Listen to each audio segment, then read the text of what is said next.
A brilliant Brands Hatch bonanza will bring about another touring car champion. But who will it be? This is the Brands Hatch GP preview.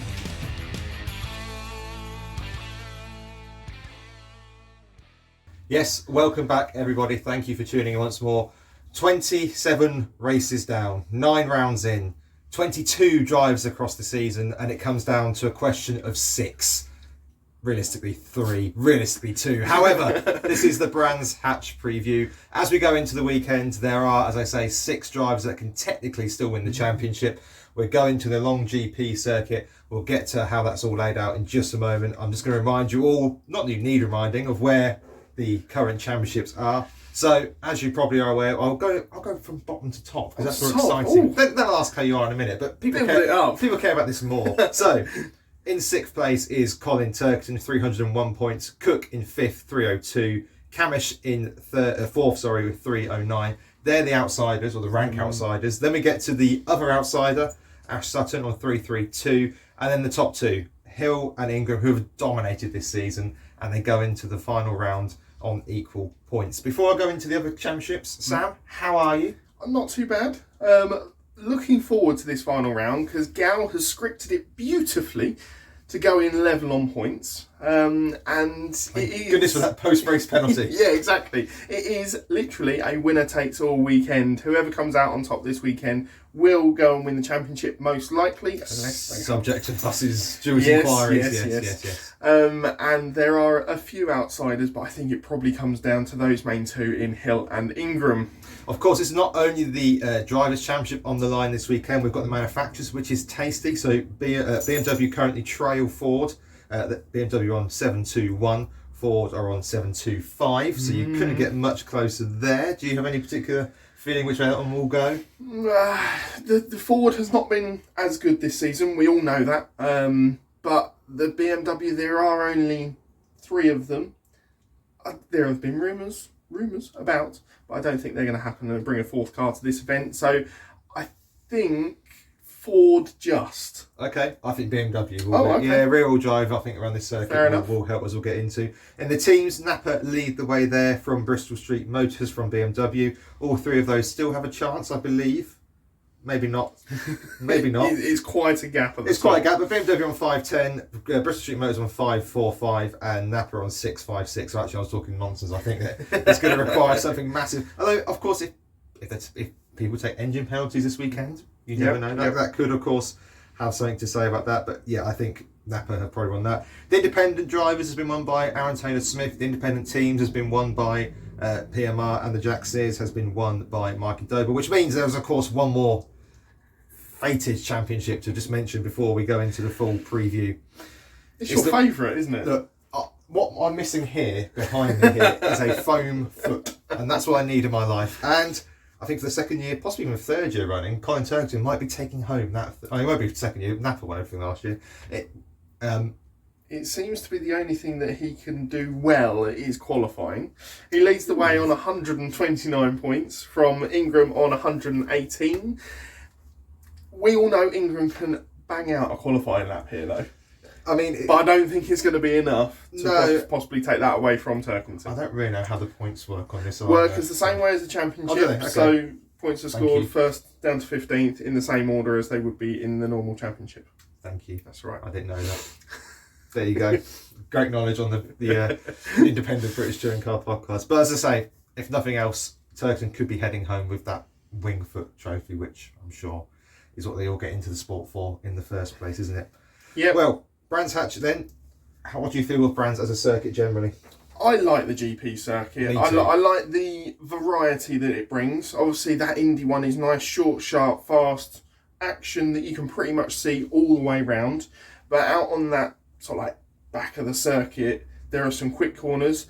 There's been some historic incidents out the back of there as well. And I always think it brings good close racing. Absolutely. Now, in stunning news on the Touring Car podcast this week, Sam has done some. Well, he's actually done some research, which I know. I've done a little bit. Yeah. I know long-suffering listeners will be shocked about. So, I'm going to do the usual quiz, and then I'm actually going to defer to Sam this week, who has done, as I say, work that Only for the last 5 seasons have I been trying to get him to do a little bit of research going into these events, but he's finally done it. And I thought I'd make an effort for the final round of the season. perfect. I stopped short at bringing the suit. Yes, we'll save it for the award show later on. So, Brands Hatch GP circuit, 11 corners, 2.43 miles, debut of 1958, and the qualifying lap record. If you watched my TikTok on the Brands Hatch quiz, you'll know this. The qualifying record is held by... Was it Ingram? It was with a... I don't know the time, to be fair. That's fine. 1:29.5 set in 2022. That was that stunning lap. lap. Yeah, that lap, absolutely. And then the race record. This wasn't in the quiz. Sutton? Yes. Oh, Wow. I haven't even researched this bit. Would you like to hazard a guess of a time and a year? A 1:29.9. You're close. 1:32. So 1:30.2. Yeah. Not last year. Year before. It was last year, 2023. Was it? Last year they won everything by Yeah. miles. So, Sam, I normally lead us through these bits, the stats, the what, all that kind of stuff. Over to you. So mine is a quick overview of the season. We'll take in all 6 drivers, which if you haven't seen already, we're bringing out a TikTok each day leading up to the final round this weekend. But I'm going to go through them in the podcast. So Ingram this season has 5 wins. Hill has 7. Sutton with only 2.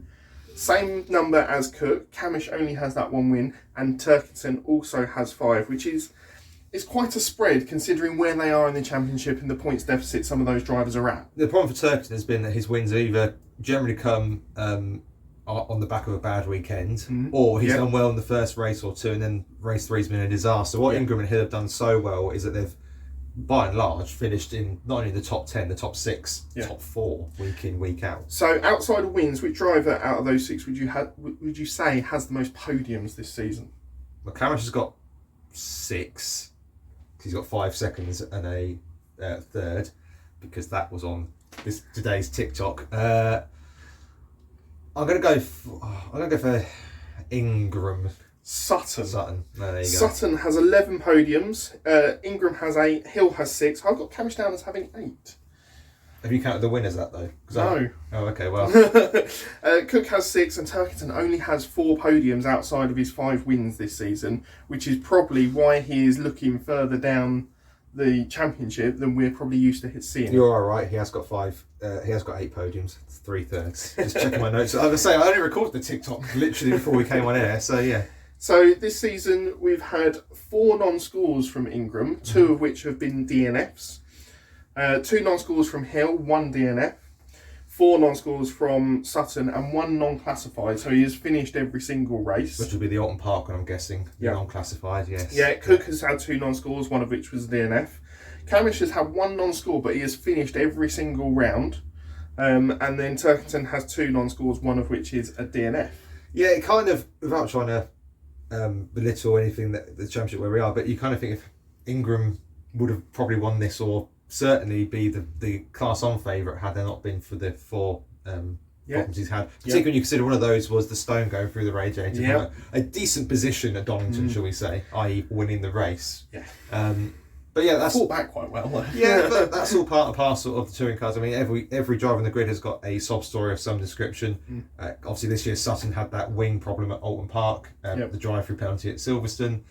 Camish had the Camish corner incident at Brands Hatch a couple of years ago. So yeah, there's always it's all part and parcel of the motorsport, isn't it? And getting into the top 10s that these 6 drivers have had, 3 of them have had 24 top 10s this season, which is astonishing out of 27 races that we've had so far. So that's Ingram, Hill and Camish. Cook and Turkington have had 23 and Sutton has only had 22. I think Cook's not going to win it this weekend. I'm just going to put it out there now. But I think he's had a very quietly good season. He's gone under the radar a little bit. But actually, you think it's a new team, new car for him. And actually, the Toyota's not been great this season. It's been solid, but not spectacular. And actually, the fact he's even mathematically in it, and he's ahead of Colin Turkington at this point going into the weekend as well, and could finish the championship as high as, well, probably 3rd realistically, albeit 4th is probably more likely. Yeah. It's actually been quite a good year for him, and it's promising if they keep the car next year and build on what's been a, let's say, solid if not spectacular. We've already mentioned this before. Toyota have had quite a mixed season, and there have been those two drivers in Cook and Huff that have had those good results, taken wins across the season, whereas Moffat and Watson have really struggled at times, struggled with reliability, and also struggled with pace. But is that kind of the best of both worlds, having one from each pair doing well and one from each pair not doing so well? I mean, the thing is, if you've got one not doing so well, you can then look at data for next year to see, okay, did it not go well because of driver error, or were we setting the car up wrong, or was it somewhere in between the two? So actually, it's all about having a team that's doing brilliantly, but actually sometimes it pays for someone that's not doing so well, so you can actually fine tune and tweak. Yeah. Dare I say, the Osborne role for Napa. But, having different levels of drivers isn't necessarily a bad thing, because it means you can fine tune where bits are working for one driver, not working for the other, and where the car might be struggling a little bit as well. Looking forward to this weekend then, it's crucial to see what sort of points have been scored in previous seasons. Absolutely. By drivers that are in the title race, basically. So of the 6 drivers, 5 of them have competed the last 3 seasons at every Brands Hatch GP round, apart from Camish when he wasn't here in 2021. So last year Ingram scored 47 points in the final round, Hill scored 42, Sutton scored 48. Yes. Cook and Camish in the 30s, 31 and 33, and then Turkerton only 19. So if we're looking towards that way, it looks like Ingram's probably going to have the slight upper hand going into this final round. Quite possibly. Obviously, last year we had Sutton, Ingram, Thompson winning. 1, 2, 3 in the first race, but that was Bobby Thompson. We had Sutton, Ingram, Camish in race 2, and in race 3 was Hill, Cook, Jelly. So again, those names are all coming up, apart from interestingly Turkerton last year, but those names are all coming up in the top 3 from last year. And as you say, if you look back at Hill's and Ingram's and Sutton's performances here over the last couple of seasons, there's not a lot to split them by. No, there aren't. So in 2022, Ingram took home 56 points on the final weekend, where Hill only took 41, Sutton 37, and then Cook, Camish and Turkerton all 20s to 30s. Yeah, so Ingram took a double win in 2022 and a 5th, which is, if he can replicate anything near that form this weekend, he will surely be champion, you would have thought. Hill that year only managed third, second, 7th, which isn't bad either, to be fair. And Sutton got a 4.54. Yeah, and then in 2021, Camish wasn't there for obvious reasons, not on the grid that year. Well, he was just not in touring car, he's on the Porsche grid. If we're being pedantic, people write letters and comments on these things. Ingram only took 22 points, Hill took 24, Sutton took 41, Cook took a massive 53 that weekend, and then Turkington took 21 points as well. Yeah, so it was a bad weekend for both Ingram and Hill that year. So Hill had a 12th, a 10th and a 4th. Ingram had a 13th, a 12th and a 3rd. From memory, he got spun round in the second race as well. He's come back from the back of the grid. I can't quite remember. And Sutton had a 6, a 6 and a 1st. So Sutton, you'd say, has the best form out of the 3. However, that Hyundai's power unit, I think, will be crucial here this weekend. Yeah, so the average point over those last 3 years, Ingram and Sutton both on 42 average, Hill on 36, Cook on 39, and Turkerton only on 23. So crucially, so Camish hasn't, well, we didn't do him. Cook didn't score 64 over on average, which is what he needs this weekend. And Turkerton didn't score 65, which is what he needs. Yeah. So that we can. It's looking quite unlikely for those two. I mean, you've got to say anyone that's coming into this mathematically still able has had a really good season, and it's not impossible. A reminder: there are 67 points available this coming weekend. That's something I'm repeating a lot on the TikToks at the moment. But yeah, you get a point for pole, obviously 20 points for a race win, and then of course you also get a point for fastest lap and point for leading race, which all adds up to 67. Doesn't it? It does. Yeah. And the only driver in the last 3 seasons to have won here outside of those top 6 is Dan Lloyd in the Hyundai. Yes. It's ominous. We're probably going to see the winners from those 6 this weekend, I think. And our predictions kind of edge that way as well, don't they? They do. I've had to go a little bit left field of my predictions to try and stay in this. But yeah, I mean, this is why it is so difficult to call and so difficult to do a podcast really previewing the weekend, because, as I said, sort of at the top of the show, Ingram and Hill have absolutely dominated this season. You look at what they've achieved and the number of wins they've got and podiums. They're always there or thereabouts. You said the amount of times they finish in the top 10 is absolutely incredible. And actually, when you look at the gap they've got to Sutton as a top 2, it's pretty far. I mean, Sutton is an outsider. Which is going to be interesting because he's going to have nothing to lose and he's going to have a little bit more hybrid than them and he's going to presumably drive completely relaxed because what's the worst that can happen for Sutton now? I think we've mentioned this before. We've seen Plato obviously win those final 3 races in 2009, was it? I think it was, yeah. In the Chevrolet. And it still wasn't enough for him to win the championship. We could well see the same situation happen this weekend and it not be enough for Sutton. Though equally, I can also see Ingram winning all 3 races and Hill. Obviously not at the same time, but I can see any one of those 3 winning all 3 because they've been that far ahead of everybody this season. I think I sometimes get accused maybe of being a bit too praising Sutton, but I think he's certainly driven above that car this year to be anywhere near the chance of having the championship win. But I really can't see past Hill and Ingram this weekend for. But who it is. Let's get into it. Let's get into what the people want to hear is where we say who we think is going to win it, and then look silly when they don't, or celebrate when they do. I'll start with you. Assuming it's a 2-horse race for you? Yeah, it is in my head. I would agree. Yep. I would agree. Where do you see the championship going? Are we going to have a new champion, or are we going to see a double champion in Tom Ingram? I really find it, having done the research this week, which helps, makes a change. It helps, I know. Yeah. This is why I sound so prepared and it all flows and people think I know what I'm talking about. Yeah. I really can't see it going anywhere else but to Tom Ingram once again. Hill has put up an incredible battle this season, but his form at Brands is nowhere, not quite as good.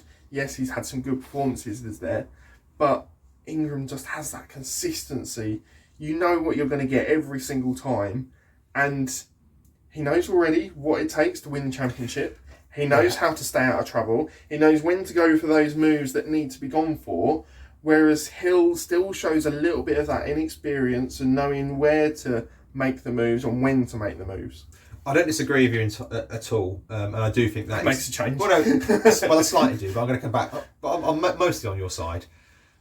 In defence to Hill, the only way you get that experience is by winning the championship. Yes, Ingram didn't have that experience for a long time, so I completely understand the argument. You're going up against somebody that has been there before and has been very close before. But Hill has been top 3 consistently over the last few seasons, so it wouldn't surprise me if he had the ability to go on now and make it into that overall win. However, I do also think that the experience is massive for Ingram this weekend. He's very good around the circuit. Teammates will come into play, no doubt. Dan Zelos is back this weekend, and I imagine he'll be, the way he was at Silverstone, the way he's taken to the car, he'll be running towards the top 10. I should think he'll be running inside the top 10. It's a circuit that he's known previously, obviously from being with that mini package, and the performances that he gave in such difficult circumstances at Silverstone probably push him towards inside that top 10 and probably being more helpful than Chilton this weekend. Well, there's Chilton will be there as well. Obviously, there will also be Houstead. BMW will have Turkington, who you would imagine team orders will be that he needs to yield. Again. What's going to be fascinating is what Napa do, because technically, because we didn't see the team orders at Silverstone, and I am astonished we didn't see him at Silverstone. I really am, particularly when there was a podium on the line. And Camish seems hell bent on beating Sutton in some capacity this season as well. So we'll see how that one plays out. I think that for Ingram, he's going to have, dare I say, slightly, not necessarily better teammates around him, but teammates that might be a little bit more rough. I.e., if I was to pick a car to get past, would I be wanting to go past Turkington or Chilton? If I'm Ingram, I want to go past. Obviously, Chilton's your teammate, so I'm assuming he's not your teammate. Obviously, if I'm going for a title, I need to get past one of those two. I'm picking Turkington because I know I'm not saying Chilton won't fight fair. What I'm saying is Chilton's a little bit more robust in the way he drives than Turkington. Equally, though, Morgan is a bit more of a robust driver as well. So all of that plays into how it's going to go this weekend. Honestly, I want to say both because I can't be shouting either way. The thing is, if something that we haven't yet considered is if they do finish level on points, Hill would take the championship by the number of wins. Assuming that doesn't change. That doesn't change this weekend. Which I don't think it can do, and then still feel level. Because a random set of events would have to happen, I think, for that to even be possible. Well, Hill could take pole, the point, and then Ingram could win 2 races. Does that bring them level if they win 2 races? If Ingram wins 2 races? I haven't sat and worked that out. Okay, and then fastest laps, and that could. There is a very slim possibility that they could potentially maybe finish level on points. Of course, if even score a point all weekend, then they'll finish level on points. Yeah. And then that brings Sutton right back into it. It does, yeah. I mean, that's going to be the key this weekend, is it? A non-score is absolutely going to kill any chance of a championship for either of them. You've got to stick in it, and you've got to even drag that car around if you're on the last lap with a puncher. Which is why qualifiers are going to be so key on the Saturday, isn't it? Because you'd expect both of them to potentially start further down the grid. It's due to be dry on Saturday. It is on Saturday. On Saturday. Not on Sunday. Well, it's not going to be Silverstone levels on Sunday according to the weather, though. It's potentially going to be damp. From what I've seen, the first race could have quite a lot of rain. That's not what BBC said for OK on Air, but okay. yeah. But mind you, and then it's starting to dry up in the afternoon. So yeah, so we'll see on that score. I think that in dry conditions, both will do well to get into the top 6, and I think they will, because I think the hybrid will make a massive difference around this circuit. Yep. We could see a bit of tactics from the team to try and make sure that they get into the top 6, i.e. Collins in slow off, pull off your lap, all that kind of stuff. Yep. That will all come into play, I'm sure. I've not actually given an answer yet. Hill or Ingram? Ingram. Okay. But and that's not to be disrespectful to Hill, and if he does it, I wouldn't be shocked either. But I just think the Hyundai around here will have the edge. Let us know down in the comments who you think is going to take home the title this weekend. Politely, we're all friends. We're all allowed an opinion. And honestly, as well, when you look at it from a completely neutral standpoint, who do you think is actually going to take home the title this weekend? We know there are plenty of Hill fans out there. There are plenty of Ingram fans out there, and many other fans of drivers across the grid. So yeah. Yeah, let's say by saying one person's not going to win it isn't disrespectful. It's just an opinion. That's it. Only one person can win it. I just think that the extra experience of Ingram and the car, I just think the car will be slightly better around here than the BMW will be. But I could be completely wrong. Yeah. I have been completely wrong in the past. But I also think back to the Camish Championship. The BMW wasn't particularly good round here, and let's be honest, that year was decided by a freak accident, which could well be the way again this weekend. You never know. Oh, that would be heartbreaking. There's ways to lose a championship, and I genuinely can't think of any way worse than how Camish lost his, because he had won it with a lap to go. Yeah. I genuinely can't think of anything worse, personally. That was... My heart still... there's still parts of my organs at Paddock Hill Bend that just dropped out of me during that moment, because, yeah, it is heartbreaking. And actually, I don't want to see a championship decided by that this weekend. I wanted to see it decided on the track, not in the steward's bus, by who is the quickest and better driver on the day. I don't want to be seeing any sort of random things like that, which Should we get into some predictions for the weekend?